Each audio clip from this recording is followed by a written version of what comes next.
Hello everyone, welcome to my channel. आज हम इस वीडियो में पढ़ने वाले हैं about stem sales.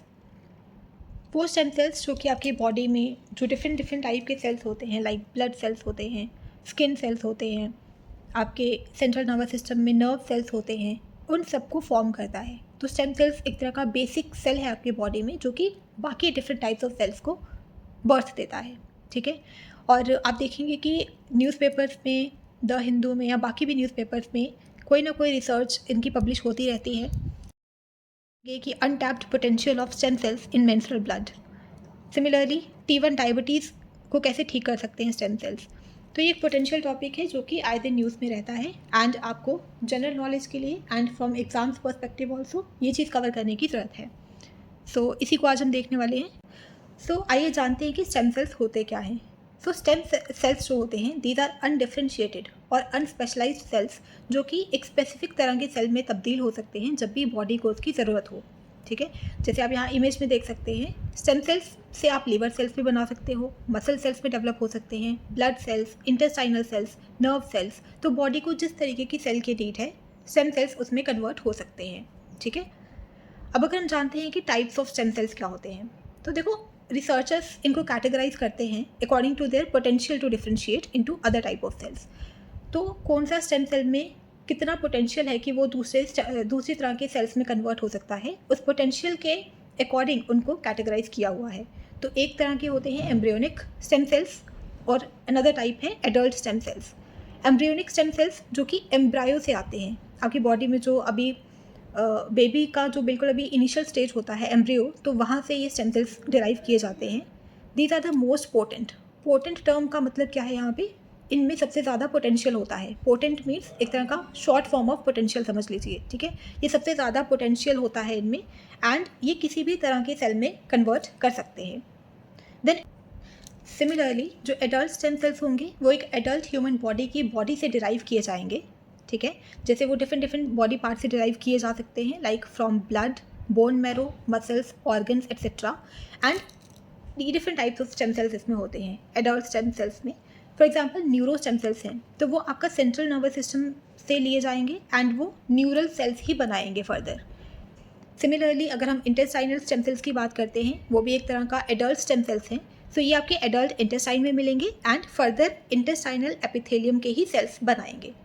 And similarly ovarian germ stem cells जो हैं वो एक तरह का एडल्ट स्टेम सेल है जो कि वो उसी तरह के स्टेम सेल्स को आगे फर्दर डेवलप करेगा। एडल्ट स्टेम सेल्स क्या है, जिस टाइप का आपका स्टेम सेल लिया गया है वो फर्दर उसी टाइप के सेल्स को जो है आगे प्रोड्यूस करेगा, आगे जनरेट करेगा। बट एम्ब्रियोनिक स्टेम सेल्स में क्या होते हैं, वो किसी भी तरह का सेल आपकी बॉडी में डेवलप कर सकते हैं। अब हम जानेंगे इसका मैकेनिज्म कि एम्ब्रियोनिक स्टेम सेल कैसे बनते हैं। एडल्ट स्टेम सेल तो हमने देख लिया कि कहाँ से एक एडल्ट ह्यूमन बॉडी से डिराइव किए जाते हैं, बोन मैरो से, या फिर हमने देखा कि आप न्यूरल सेंट्रल नर्वस सिस्टम से ले सकते हो, इंटेस्टाइनल सिस्टम से ले सकते हो, फैट टिश्यू से एडल्ट स्टेम सेल जो है वो ले सकते हो। अब हमने देखना है कि एम्ब्रियोनिक स्टेम सेल्स जो है वो किस स्टेज पे आप एम्ब्रियो से एक्सट्रैक्ट कर सकते हो। ठीक है। अगर हम बात करते हैं from the very earliest stage of pregnancy, जब एक स्पर्म जो है फर्टिलाइज करता है एक एग को, these cells combine to form a single cell called a zygote. तो सबसे पहले जैसे ही फर्टिलाइजेशन होती है इनसाइड ह्यूमन बॉडी, तो एक जाइगोट बनता है, एक सिंगल सेल बनता है, that is called as zygote. Now that zygote starts to divide and ये फर्दर 2 सेल्स में, 4 सेल्स में, 8, 16 सेल्स एंड सो ऑन ही डेवलप होता रहता है। एंड एक स्टेज के बाद ये एक एम्ब्रियो फॉर्म करता है। But before embryo implants in the uterus, ये एक तरह का मास क्रिएट करता है 150 से 200 सेल्स का, जिसको ब्लास्टोसिस्ट बोलते हैं। ठीक है। ब्लास्टोसिस्ट में 2 तरह के पार्ट्स होते हैं। आउटर सेल मास होता है जिसको हम प्लेसेंटा बोलते हैं एंड इनर सेल मास होता है जो कि ह्यूमन बॉडी में डेवलप होती है। ठीक है। अब आप इस इमेज में देखते हैं, अगर जो इनिशियल स्टेज है फर्टिलाइजेशन ऑफ एग जब होता है तो जाइगोट फॉर्मेशन होता है। वी नो दैट जाइगोट की जब इनिशियल डिवीजन होती है, फर्स्ट 4 to 5 डेज में जो इनिशियल डिवीजन होगी, उस दौरान आप यहाँ से टोटिपोटेंट स्टेम सेल्स डिराइव कर सकते हो। टोटिपोटेंट मीन्स जिनमें टोटल पोटेंशियल है to develop into any kind of cells. ठीक है। तो टोटिपोटेंट स्टेम सेल्स जिनमें टोटल पोटेंशियल है कि वो किसी भी तरीके का सेल क्रिएट कर सकते हैं बॉडी में। तो जाइगोट के इनिशियल सेल डिवीजन के टाइम पे ये होता है। मोरूला बनने से पहले। सो मोरूला के बाद क्या होता है, ब्लास्टोसिस्ट बनता है, जो एक्चुअल में एम्ब्रियो बनता है, ब्लास्टोसिस्ट, ठीक है। सो इसमें बाहर की जो स्टेज होती है, आउटर जो लेयर है, that is developed into placenta later on, and जो इनर सेल मास होता है, इससे आपकी बाकी ह्यूमन बॉडी डेवलप होती है। एंड इसी इनर सेल मास से हम डिराइव करते हैं एम्ब्रियोनिक स्टेम सेल्स, ठीक है। इनको प्लूरीपोटेंट स्टेम सेल्स भी कहा जाता है, ऑलराइट। एंड देन यही प्लूरीपोटेंट स्टेम सेल्स जो हैं, ये different kind of stem sales आगे बना सकते हैं, लाइक लिवर सेल्स, न्यूरॉन्स। सो अगर इन शॉर्ट आपको मैं समराइज कर दूँ, टोटीपोटेंट एंड प्लूरीपोटेंट, इन दोनों में क्या डिफरेंस है, इन दोनों स्टेम सेल्स में क्या डिफरेंस है।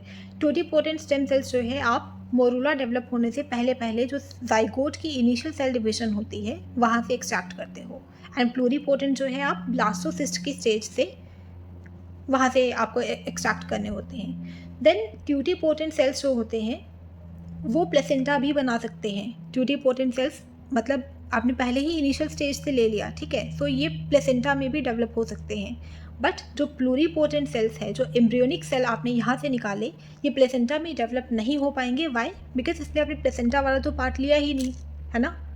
सो ये इंपॉर्टेंट डिफरेंस प्लूरीपोटेंट एंड ट्यूटीपोटेंट में आपको याद रखना है। ट्यूटीपोटेंट टोटल तरह के सेल्स में कन्वर्ट हो सकता है इंक्लूडिंग प्लेसेंटा, वाइल प्लूरीपोटेंट जो है वो ये प्लेसेंटा वाली आउटर लेयर नहीं क्रिएट कर पाएगा।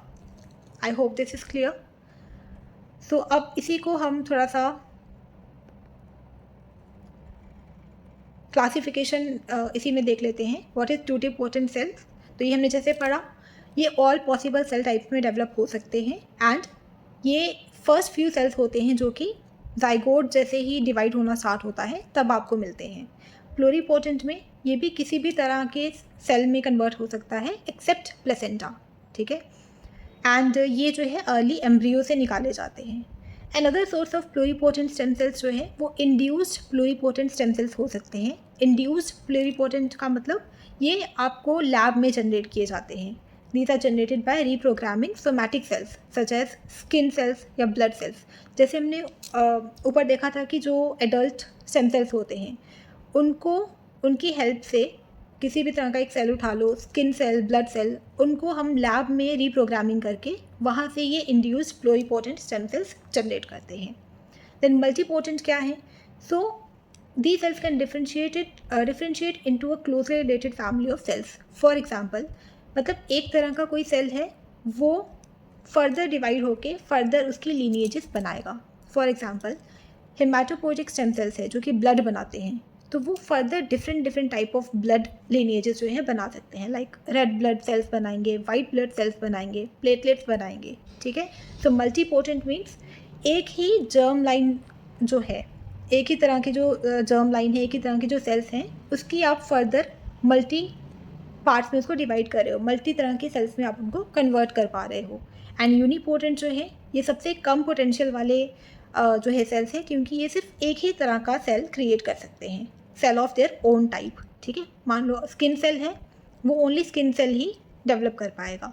मसल सेल है, ओनली मसल सेल ही डेवलप कर पाएगा, ऑलराइट। और मल्टीपोटेंट में क्या था कि एक मान लो ब्लड सेल्स हैं, बट वो आगे ब्लड सेल्स में different types of blood cells create कर पाएगा, तो वो मल्टीपोटेंट हो गए। प्लूरीपोटेंट में ऑलमोस्ट सभी तरह के आप सेल्स क्रिएट कर सकते हो, ऑलमोस्ट एक कंप्लीट ऑर्गन भी डेवलप कर सकते हो, ठीक है। और टोटीपोटेंट में तो आप एक ऑर्गन ही नहीं, आप एक पूरा ह्यूमन बीइंग ला सकते हो, क्योंकि उसमें प्लेसेंटा का भी एक एक्स्ट्रा प्रोविज़न है। तो यहीं से आपको एक और इम्पॉर्टेंट डिफरेंस मैंने बता दिया कि प्लूरीपोटेंट एंड टोटीपोटेंट में, टोटीपोटेंट ये एक पूरा ह्यूमन बॉडी डेवलप कर सकता है, ठीक है, क्योंकि इसमें प्लेसेंटा भी बन सकता है। बट प्लूरीपोटेंट जो है एक ह्यूमन बॉडी नहीं बना सकता, it can only develop to a maximum of complete organ, ठीक है। अलग अलग डिफरेंट ऑर्गन्स पूरे क्रिएट कर सकता है, किसी भी तरह का ऑर्गन क्रिएट कर सकता है, बट एक पूरी बॉडी नहीं बना पाएगा, बिकॉज इसमें प्लेसेंटा की सेल्स जो है वो मिसिंग है। So I hope this is clear. So इसी में एक इम्पॉर्टेंट कॉन्सेप्ट और आता है, दैट इज़ जब भी एक एम्ब्रियो होता है, कोई भी एम्ब्रियो जो है जिसने कंप्लीट ह्यूमन बॉडी में डेवलप करना है, उसमें 3 लेयर्स होती हैं, ठीक है। एक होती है एक्टोडर्म, मतलब एक्सटर्नल जो जर्म्स होते हैं उसकी लेयर्स होती है, देन मीजोजर्म्स होती है एंड एंडोडर्म, ठीक है। तो ये 3 प्राइमरी जर्म लेयर्स होती हैं जो कि एम्ब्रियोनिक डेवलपमेंट में बहुत इंपॉर्टेंट हैं। जो एक्टोडर्म है, आउटर बॉडी जो है, वो आउटर वाली जो आपकी जितने भी चीज़ें हैं, for example skin, nervous system, hair, then nails, tooth, animal, linings of the mouth, तो ये सब चीज़ें जो है ये एक्टोडर्म, बाहर वाली आपकी जो पूरी बॉडी है वो उस लेयर से बनेगी, उस जर्म लेयर से बनेगी। जो मिडल लेयर होती है मेसोडर्म, वो अंदर वाली आपकी चीज़ें बनाएंगे, like blood, kidneys, skeleton, cartilage, then connective tissues etcetera, ये मेसोडर्म बनाएगी। एंड उससे भी अंदर वाला जो है इनर मोस्ट लेयर है, वो आपका रेस्पिरेटरी सिस्टम कॉन्स्टिट्यूट करता है, gastro intestinal, urinary system, endocrine glands वगैरह लाइक लिवर, पेनक्रियाज, तो ये सब एंडोडर्म लेयर जो है उससे बनते हैं, ठीक है। सो जब गैस्ट्रुलेशन पीरियड होता है, जब स्टार्टिंग में अपना गैस्ट्रेशन पीरियड चल रहा होता है, उस टाइम पे प्लूरीपोटेंट स्टेम सेल्स जो है वो इन 3 जर्म लेयर्स में डिवाइड होते हैं। एंड हर एक जर्म लेयर के जो सेल्स होते हैं वो फिर डिफरेंट टिश्यूज या एम्ब्रियोनिक ऑर्गन्स बनाते हैं।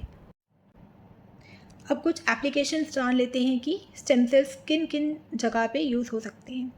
तो हम टिश्यू रीजनरेशन के लिए यूज़ कर सकते हैं स्टेम सेल को। स्टेम सेल से हम किसी भी तरह का टिश्यू जनरेट कर सकते हैं। कार्डियोवैस्कुलर डिजीज़ में हम यूज़ कर सकते हैं, ठीक है। जैसे अगर आपको ब्लड वेसल्स आपकी ख़राब हो गई हैं किसी की, तो उसमें रिसर्च करके जो है ब्लड वेसल्स न्यूली डेवलप कर सकते हैं using stem sales. Brain disease treatment, तो कुछ ब्रेन डिजीज़ होती है like Parkinson disease, Alzheimer disease, तो इनमें जो भी ब्रेन सेल्स आपके डैमेज हुए होंगे तो उनको हम रिप्लेस कर सकते हैं या फिर रिप्लेनिश कर सकते हैं डैमेज्ड ब्रेन टिश्यू को using stem cells. Cell deficiency है, अगर मान लो आपके बॉडी में हार्ट सेल्स जो है वो उनकी कमी है, हेल्दी हार्ट सेल्स की, तो हेल्दी हार्ट सेल्स जो है हम लेबॉर्ट्री में जो है बना के ट्रांसप्लांट कर सकते हैं into the people. Similarly blood disease कुछ हैं, अगर सिकल सेल एनीमिया है, ल्यूकीमिया है या अदर डिजीज़ हैं, सो उनको भी हम ट्रीट कर सकते हैं यूजिंग हेमाटोपोएटिक स्टेम सेल्स, जो कि ब्लड और क्रिएट करेगा, जिस तरह का ब्लड चाहिए वो ब्लड सेल्स जो है वो क्रिएट करके दे देगा। सो ये सब एप्लीकेशन है स्टेम सेल्स की।